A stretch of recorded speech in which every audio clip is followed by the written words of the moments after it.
नमस्कार, स्वागत है आप सभी का हमारे इस खास कार्यक्रम में। मैं हूं आपके साथ आरेंद्र। हमारे साथ बहुत ही खास मेहमान मौजूद हैं, केंद्रीय मंत्री नरेंद्र सिंह तोमर जी। और हमने कल भी उनसे लगातार बात की थी किस प्रकार से देश के ग्रामीण इलाके में खासतौर से गरीबों मजदूरों के लिए जो तमाम योजनाएं चलाई गई हैं उनको रोजगार उपलब्ध कराने को लेकर उसमें किस प्रकार का फ़ायदा मिला। और इसी कड़ी में हमारी आज भी उनसे ये बातचीत जारी रहेगी। सर, एक बार फिर से स्वागत है आपका दूरदर्शन पे।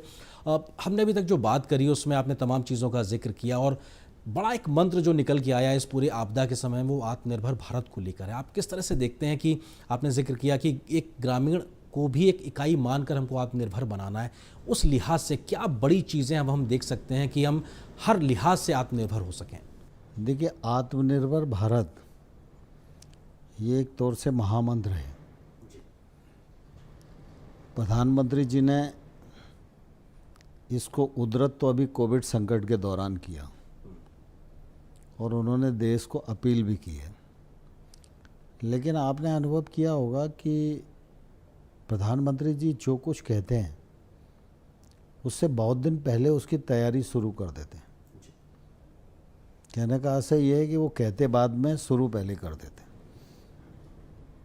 जब हम आत्मनिर्भर भारत की बात करते हैं तो व्यक्ति, गांव, ब्लॉक, जिला, राज्य, यहाँ से आत्मनिर्भरता का क्रम प्रारंभ होता है। देश को आत्मनिर्भर बनाने के लिए बहुआयामी कार्यक्रमों को संचालित करने की आवश्यकता है। उसमें इंफ्रास्ट्रक्चर की ज़रूरत भी है, उसमें कानूनों को बदलाव करने की ज़रूरत भी है, उसमें जो रोज़गार के अवसर हैं सृजित करने की उन योजनाओं की भी आवश्यकता है। देशज भाव जगाने की भी ज़रूरत है। तो मोदी जी ने, आपने देखा होगा, शुरुआती दौर में मेक इन इंडिया का, फिर स्किल इंडिया का, स्टार्टअप इंडिया का, स्टैंड अप इंडिया का, ये हिंदुस्तान को खड़े करने वाले, आत्मनिर्भर बनाने वाले ही कार्यक्रम थे। लोगों के मन में आया मेक इन इंडिया, मतलब कुल मिला के मुझे देश के लिए काम करना है, देश में ही काम करना है। और जब स्किल इंडिया की बात प्राइम मिनिस्टर ने करी तो लोग को लगा कि भाई अगर काम करना है तो स्किल्ड होना बहुत ज़रूरी है। तो हमारे यहाँ सामान्य तौर पर एक पद्धति बनी हुई थी कि व्यक्ति 12th करेगा और फिर ग्रेजुएशन करेगा, फिर पोस्ट ग्रेजुएशन करेगा या इंजीनियरिंग में या इधर उधर जाएगा और उसके बाद नौकरी करेगा। लेकिन डिग्री लेने के बाद भी आदमी स्किल्ड नहीं होता, इसलिए प्राइम मिनिस्टर ने जोर दिया स्किल इंडिया पर और उसके कारण लाखों लोग स्किल्ड हुए। इसी के साथ अगर आप देखेंगे एक गांव की इकाई को, तो गांव में प्रधानमंत्री जी ने प्रथमतः यह तय किया कि गांव के लोग को अगर विकास से जोड़ना है तो उनको यातायात की सुविधा चाहिए।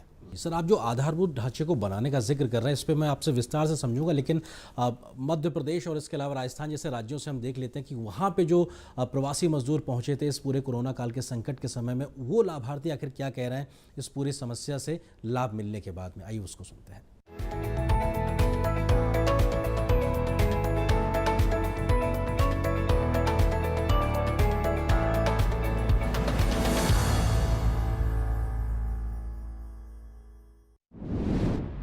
सरकार ने मेरा बहुत सहयोग करा है। मैं वहाँ से आने के बाद मेरे खातों में पैसे भी डाले गए और गरीब कल्याण योजना के तहत पशु शेड भी बनवा रहे हैं और जिससे मैं आगे रोजगार कर सकूं और मुझे बाहर जाना ना पड़े। प्रधानमंत्री जी के मतलब बहुत बहुत आभारी हूँ, बहुत बहुत धन्यवाद बोलता हूँ जिनने हमारे गरीब मजदूर लोगों के लिए इतना कुछ किया है। गरीब कल्याण योजना से हमको बहुत अच्छा लाभ मिला है। जैसे हम गुजरात गए थे, अहमदाबाद काम करने गए थे, तो वहाँ ये महामारी के कारण हम काम नहीं कर पाए, तो बाकी यहाँ के हमको प्रधानमंत्री जी की सेवा का लाभ मिला है। जैसे हमने काम करे तालाब वगैरह में, हम बहुत आभारी है प्रधानमंत्री जी के। गरीब कल्याण योजना में पशु पे मिला है। पहले गुजरात में काम करा था, अभी यहीं करेंगे। प्रधानमंत्री को बहुत धन्यवाद। गुजरात गया था और वहाँ से सरकार है यहाँ हमारा गांव पर भेजा, देश में गांव फेरने, और यहाँ प्रधानमंत्री है हमारे सहायता करी, कई की पशुपालन की, कई की या करी सहायता करी। प्रधानमंत्री जी है हमारा सहायता करी, धन्यवाद पत्र। हम इस कोरोना जैसी महामारी की बीमारी के चक्कर में गए हुए थे।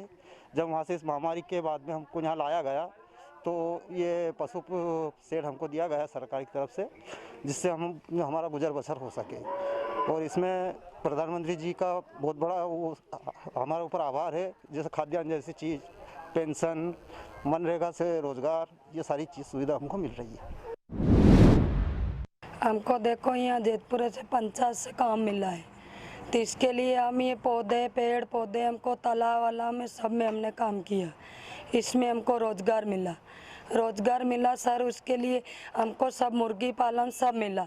इसके लिए हमको रोज़गार सब मिल रहा है। हमको गुजरात में नहीं मिला था, यहाँ मिल रहा है। इसके लिए हम इनके प्रधानमंत्री को धन्यवाद। हम गए थे वहाँ धंधे करने के लिए, हमें वहाँ धंधा नहीं मिला। फिर वापस आए यहाँ, फिर हमको यहाँ सरकारी काम मिला। फिर मैं प्रधानमंत्री ने हमारे को काम दिया। फिर यहाँ पे हमने पौधा वौधा गाड़ने के काम दिया, तो हमारे को यहाँ मजदूरी मिल रही और हम बाहर नहीं जा रहे। अब प्रधानमंत्री ने हमारे को काम दिया तो उसके धन्यवाद किया हमने। मेरा नाम नीलेश गायरी है, मैं बोरखेड़ा का रहने वाला हूँ। मैं महाराष्ट्र में पढ़ाई करता था, वहाँ पे मेरी पानीपुर की गाड़ी है। लॉकडाउन के थ्रू हमारा वहाँ पे हालत ख़राब हो गई, इसलिए हम यहाँ पे आए। यहाँ पे हमने गरीब कल्याण योजना के थ्रू बोरखेड़ा से सुल्तानपुरा का कच्चे रोड पे काम किया। अब हमारी थोड़ी व्यवस्था ठीक हुई है। ये सरकार ने बहुत अच्छा किया हमारे लिए, जिससे हमें बहुत सहायता हुई है। नाम कैलाश गायरी मेरा, पुणे में काम करता हूँ। मैं पानीपुरी का हथकड़ी था। तो जैसे ही लॉकडाउन लगा तो बाद में ऐसा लगा कि अभी खुलेगा, तो महीना 1.5 महीना रुके हम। फिर इधर आने के बाद गांव में सरपंच साहब से बात हुई, उन्होंने बोला अभी ये जन गरीब कल्याण योजना चालू हो रही है, तो इसमें तुम लग सकते हो सब लोग। तो हमने सबका ये करवाया और उसमें लग गए सब लोग। आने के बाद थोड़ा बहुत हमारे को वैसा वो काम लग गए तो पहले से मतलब कंडीशन ठीक हो गया। पर रायगढ़ ज़िले में हम रहते थे वहाँ पे, तो ये महामारी आने की वजह से हम बहुत 2 महीने वहाँ पे रहे। फिर बाद में हम यहाँ आए बोरखेड़ा। फिर यहाँ पे हम गरीब कल्याण योजना में काम किया, इससे हमें रोज़गार मिला, इससे हम सहमत हुए और अच्छा रहा हमारा महामारी की वजह से। महीना भर तो उधर रहा था, फिर इधर आने के बाद क्या है कि रोजगार का ये काम चल रहा था, तो इसमें काम किया था। मेरा नाम आकाश है, हम पुणे में रहते थे। पुणे में हम पानीपुरी की गाड़ी थी, वहाँ से हमारा बंद हो गया। फिर 2 महीने के बाद हम यहाँ पे आए। पैसों की प्रॉब्लम थी। फिर हमें यहाँ पे हमने यहाँ पे काम किया। उसमें सुल्तानपुरा से बोरखेड़ा रोड पे, कच्चे रोड पे काम किया। वहाँ से फिर हमें सरकार के थ्रू पैसों की मदद हुई। ये हमारे लिए बहुत अच्छा हुआ, हमें सपोर्ट मिला पैसों की, आर्थिक व्यवस्था में हमें मदद मिली सरकार के थ्रू।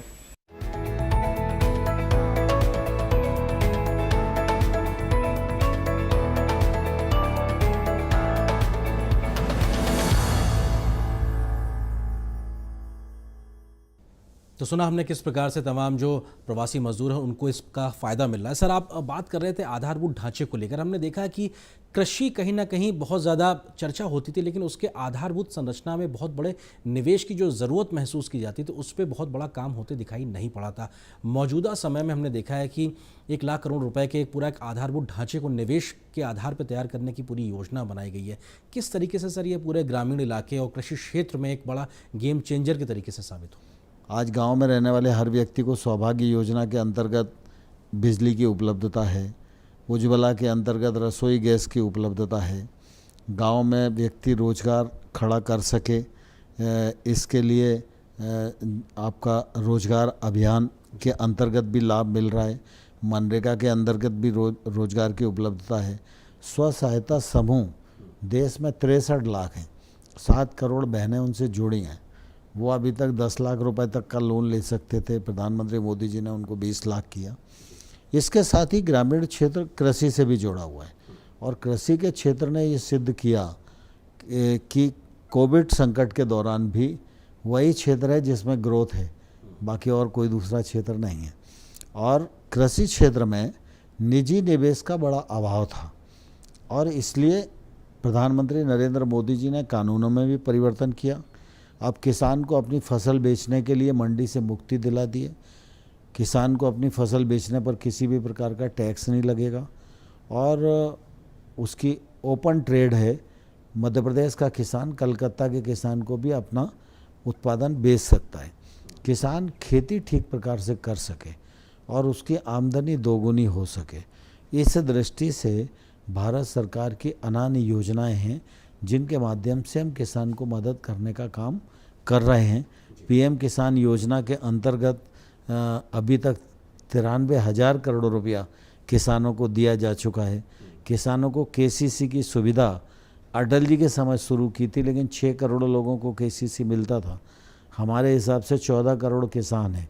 प्रधानमंत्री जी ने तय किया पिछले फरवरी में, इसी फरवरी 20 में चित्रकूट में केसीसी के अभियान का शुभारंभ किया था और फरवरी से लेकर अब तक 1,15,00,000 किसानों को 92,000 करोड़ रुपया केसीसी के माध्यम से मिल गया। ये एक तौर से 1 लाख करोड़ रुपए की लिक्विडिटी जो गांव में पहुंची है। और इसी प्रकार से कृषि अवसंरचना के लिए 1 लाख करोड़ रुपए का प्रावधान किया। फिशरीज के लिए 20,000 करोड़ रुपए का, एनिमल हस्बेंड्री के लिए 15,000 करोड़ रुपए का, हर्बल खेती के लिए 4,000 करोड़ रुपए का, फूड प्रोसेसिंग के लिए 10,000 करोड़ रुपए का, मधुमक्खी पालन के लिए 500 करोड़ रुपए का।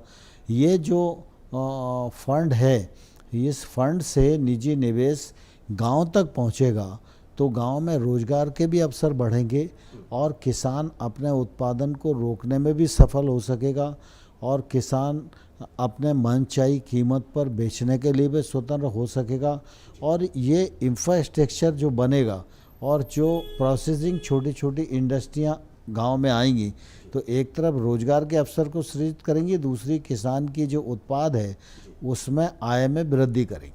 ठीक है सर, आपसे ये बातचीत जारी रखेंगे। हम झारखंड और उड़ीसा के भी कुछ लाभार्थी हैं इस रोजगार अभियान के तहत, उनका क्या कुछ कहना है ये पहले वो सुन लेते, उसके बाद इस बातचीत को आगे बढ़ाते हैं।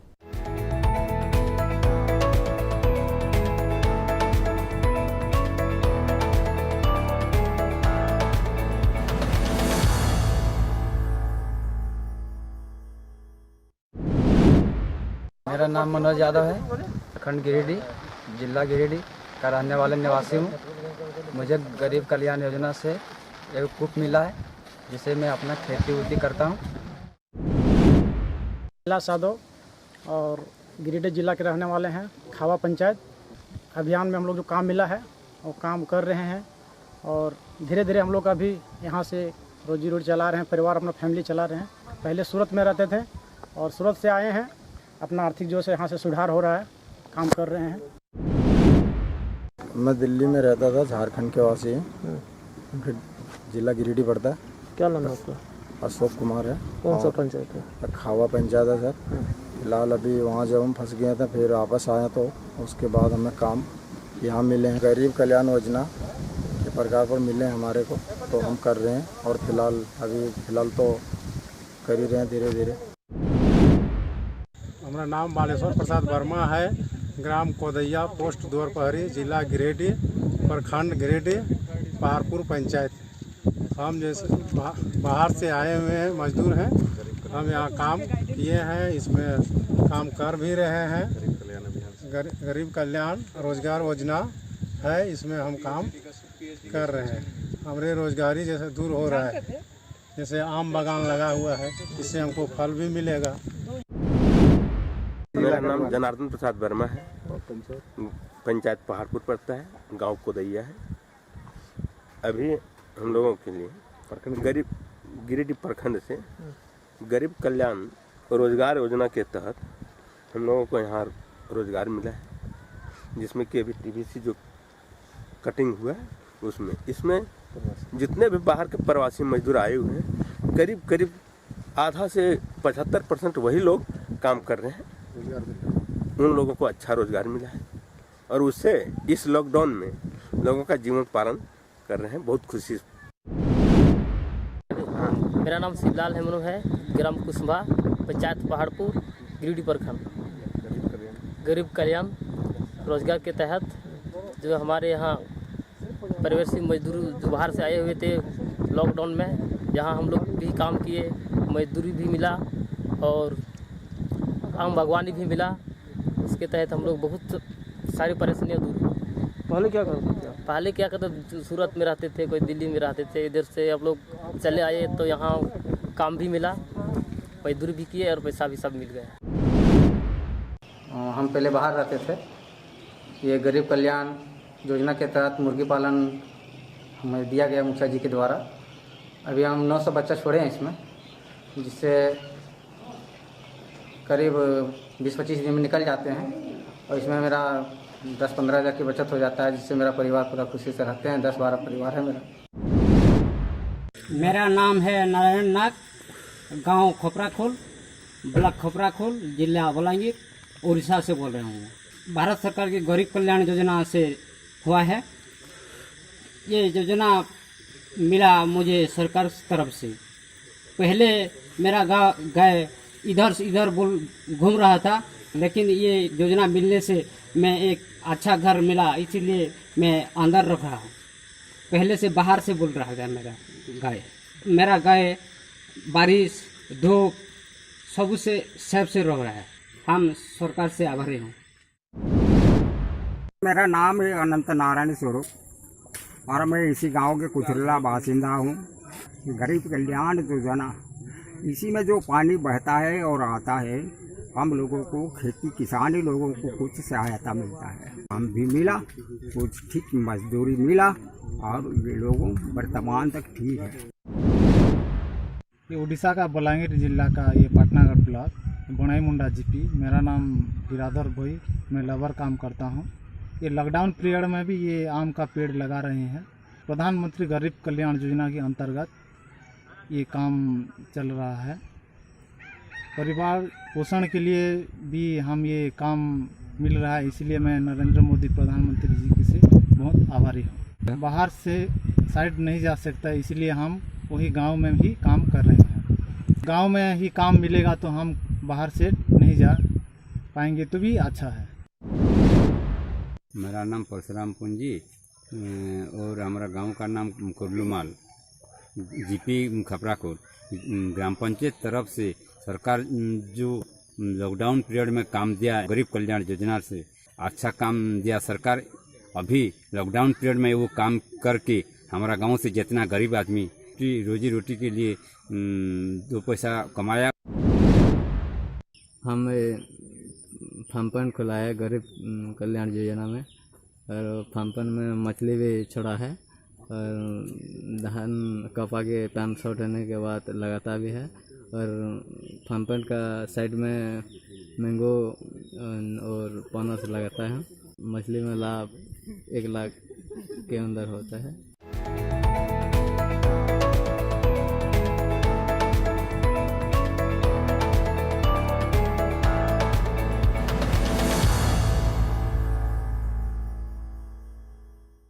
तो आपने देखा किस प्रकार से जो तमाम लाभार्थी हैं वो खुश हैं कि आखिर उनकी चिंता कहीं ना कहीं केंद्र में बैठी नरेंद्र मोदी की सरकार कर रही है और इस प्रकार के कामों को आगे बढ़ा रही है। सर, आपके मंत्रालय से जुड़े अगर रिफॉर्म्स के लिहाज से बात की जाए तो तमाम योजनाओं में एक APMC एक्ट में जो बदलाव किया गया उसको एक बहुत बड़ा रिफॉर्म के तौर पर देखा जा रहा है, क्योंकि वो किसानों के लिए कहीं ना कहीं जंजीरों के तरीके से माना जा रहा था। किस तरीके से देखते हैं उसका फ़ायदा अब किसान बेहतरी से उठा पाएंगे? हमारे देश में यह दुरावस्था थी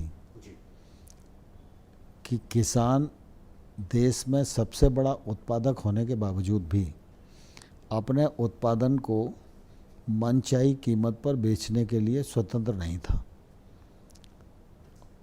उसको उत्पादन के पश्चात मंडी ही जाना पड़ता था।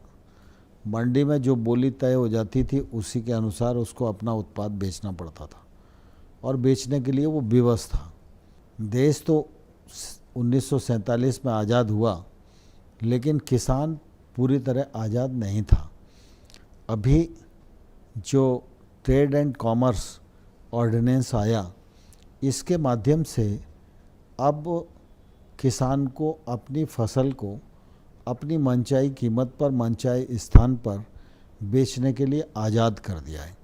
यह एक बड़ा क्रांतिकारी रिफॉर्म है और इसका देश भर में किसानों की ओर से स्वागत भी हो रहा है और ये आने वाले कल में बड़ा क्रांतिकारी बदलाव किसानी के क्षेत्र में लाने वाला है।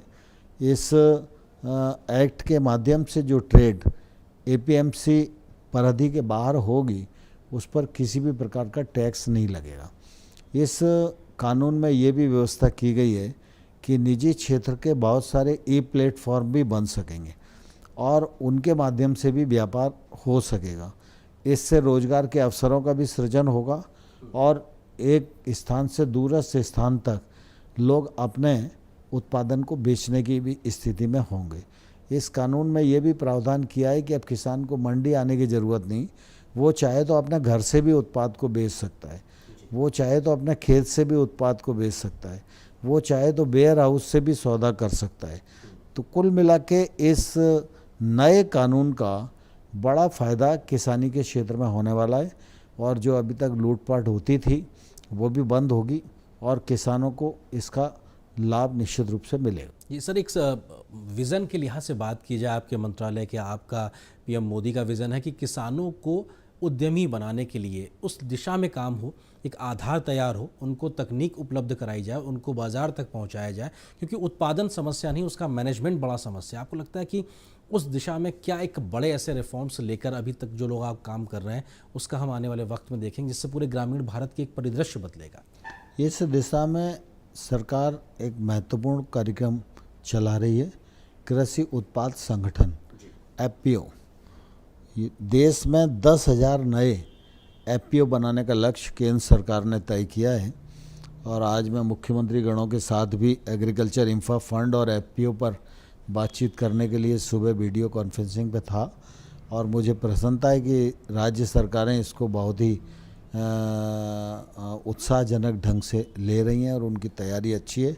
ये जो एफपीओ है, इस एफपीओ के माध्यम से निश्चित रूप से एक तो सबसे बड़ा फ़ायदा छोटे किसान को होगा।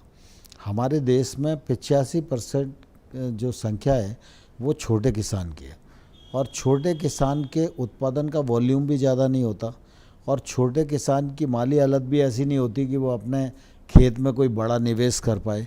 लेकिन एक एफपीओ में 300 किसान मिलकर अगर काम करते हैं तो निश्चित रूप से ऐसे एफपीओ को हम लोग 15 लाख रुपया उनको काम करने के लिए देंगे और एक सीबीओ प्राइवेट एजेंसी हायर करेंगे जो बुआई से लेकर और उत्पाद को बेचने तक, प्रोसेस करने तक उस पूरे एफपीओ का मार्गदर्शन करेंगे। ये एफपीओ अपना उत्पादन भी कर सकेंगे, अपनी उत्पादकता बढ़ा सकेंगे, इकट्ठी खाद, बीज और पेस्टिसाइड की खरीद करेंगे तो इनको थोक भाव में वो मिलेगा। अपना एक सामूहिक सूक्ष्म सिंचाई के अंतर्गत भी प्रोजेक्ट कर सकते हैं जिससे कि पानी भी कम लगेगा, बिजली की भी बचत होगी, सरकार की भी सूक्ष्म जो सिंचाई की योजनाएं उनकी सब्सिडी भी उन किसानों को मिल सकेगी और साथ ही साथ ये एफपीओ अपने उत्पादन का प्रोसेसिंग भी कर सकते हैं, लेबलिंग भी कर सकते हैं, पैकेजिंग भी कर सकते हैं और इन एफपीओ को 2 करोड़ रुपए तक का ऋण मिल सकता है और उसकी गारंटी हम लोग देंगे और उसके लिए एक फ़ंड अलग से तैयार किया है, क्रेडिट गारंटी फ़ंड, और इस पर 3% ब्याज में भी हम लोग छूट प्रदान करेंगे और इस पूरे कार्यक्रम को आगे बढ़ाने के लिए बहुत तीव्र गति से काम चल रहा है और ये एफपीओ और इंफ्रास्ट्रक्चर फंड दोनों मिलकर आधारभूत संरचना को तो खड़ा करेंगे ही, कृषि को आकर्षक और कृषि को फ़ायदेमंद बनाएंगे। सर, जो विकास की पूरी यात्रा है इसमें जो सबसे ज़्यादा पीछे लोग रह गए हैं या जो इलाके रह गए हैं उसको एस्पिरेशनल डिस्ट्रिक्ट या आकांक्षी ज़िलों के माध्यम से आप लोग आगे बढ़ के वहाँ तक विकास को तेज़ गति तक ले जाने की कोशिश कर रहे हैं। रोज़गार अभियान के लिहाज से भी जो आपने पूरा अभियान चलाया इसमें भी 27 ज़िले इन 6 राज्यों के हैं। आपको लगता है कि वहाँ पर और ज़्यादा तेज़ गति से कैसे विकास हो, उसमें और क्या एफर्ट्स डालने की ज़रूरत, क्योंकि राज्यों का भी रोल काफ़ी बढ़ जाता है, वो समन्वय, वो प्रयास किस तरीके से? देखिए, दरअसल क्या है कि आज आवश्यकता इस बात की है कि हमारे देश में जो लोग विकास की दौड़ में पिछड़ गए हैं उनको साथ लेकर चलने की, यह असंतुलन बहुत दिखाई देता था एक तरफ अगर देखें तो भारत बहुत उन्नतशील है, एक तरफ देखें तो बहुत पिछड़ा हुआ है। हम मिनरल्स की बात करते हैं, मिनरल सबसे ज़्यादा मिलेगा आपको छत्तीसगढ़ में, उड़ीसा में, झारखंड में, लेकिन जहाँ सबसे महंगा मिनरल है वहीं सबसे ज़्यादा गरीबी है। ये असंतुलन है। वहाँ जाने आने के लिए रेल का साधन नहीं है, अगर माइनिंग होती भी है तो मिनरल्स को एक जगह से दूसरे जगह तक ले जाने का साधन नहीं है। जबकि सोचना ये चाहिए था कि जहाँ उत्पादन हो सकता है वहाँ रेल लाइन से कनेक्टिविटी देते तो शायद उन क्षेत्रों की आज तक सूरत बदल जाती जी। तो क्या है कि कुल मिला के बहुत सारी चीज़ें असंतुलन के कारण गड़बड़ा रही हैं। इसी प्रकार से जिलों में भी, चाहे वो कुपोषण का विषय हो, चाहे वो कृषि का विषय हो, चाहे महिला जागरूकता का विषय हो, चाहे वो अन्य प्रकार के क्षेत्र हों, इन सब का काम भारत सरकार और राज्य सरकार की योजनाओं के माध्यम से चलता है और सब जिलों को आबादी के अनुसार पैसा मिलता है। लेकिन फिर भी इस दिशा में किसी का ध्यान नहीं गया। प्रधानमंत्री नरेंद्र मोदी जी की नज़र गई कि कुछ जिले भी हैं जो पैसा देने के बावजूद भी विकास की दौड़ में पिछड़ रहे हैं, विकास के तमाम सारे पैरामीटर्स पर वो पिछड़ रहे हैं। तो फिर एक मानदंड बना के ऐसे जिलों का चयन किया, उसमें लगभग 117 जिले निकले जिनको आकांक्षी जिला कहा गया और उन जिलों में एक नई स्पिरिट के साथ काम हो और काम की प्रतिस्पर्धा हो, तो वो आकांक्षी जिलों में चल रही है। उसके परिणाम निश्चित रूप से बहुत सुखद हो रहे हैं। वहाँ के कलेक्टर, जनप्रतिनिधि, बाकी सारा अमला मिलकर काम कर रहा है और उनको लग रहा है कि हम जल्दी से दूसरे जिलों की बराबरी में आ जाएं। तो इसका फ़ायदा बहुत मिल रहा है। जहाँ तक भारत सरकार की जितनी स्कीमें हैं, सारी स्कीमें उन जिलों में क्रियान्वित होती हैं और अभी जो गरीब कल्याण रोजगार अभियान है, इन जिलों में भी उसी गति के साथ चल रहा है जिस गति की आवश्यकता उन जिलों को है। जी, हम उम्मीद करते हैं कि जिन कोशिशों को आप लोग करने की लगातार प्रयास कर रहे हैं वो बहुत बेहतरी से ज़मीन पे रंग लाएं। फिलहाल बहुत शुक्रिया सर हमारे साथ इतना वक्त साझा करने के लिए और ग्रामीण विकास में किस प्रकार से तेज़ गति से काम हो रहा है, किस प्रकार की ज़मीनी दिक्कतों को दूर करने के लिए प्रयास किए जा रहे हैं, उस पर विस्तार से बात करने के लिए सर बहुत शुक्रिया हमारे साथ जुड़ने के लिए। बहुत धन्यवाद। तो आप देख रहे थे हमारे साथ में मौजूद थे केंद्रीय मंत्री नरेंद्र सिंह तोमर जी, जिन्होंने विस्तार से बताया कि आखिर किस प्रकार से केंद्र की, मोदी सरकार की और उनके मंत्रालय की तमाम चिंताएं हैं कि आखिर ग्रामीण स्तर पर जो भी दिक्कतें, परेशानियां हैं उनको जल्द से जल्द दूर किया जाए और एक नए भारत, आत्मनिर्भर भारत के निर्माण में क्या कुछ योगदान हो सकता है उसको आगे बढ़ाया जाए। तो फिलहाल इस विशेष कार्यक्रम में बस इतना ही, लेकिन DD न्यूज़ पर खबरों का सफर लगातार जारी रहेगा। नमस्कार।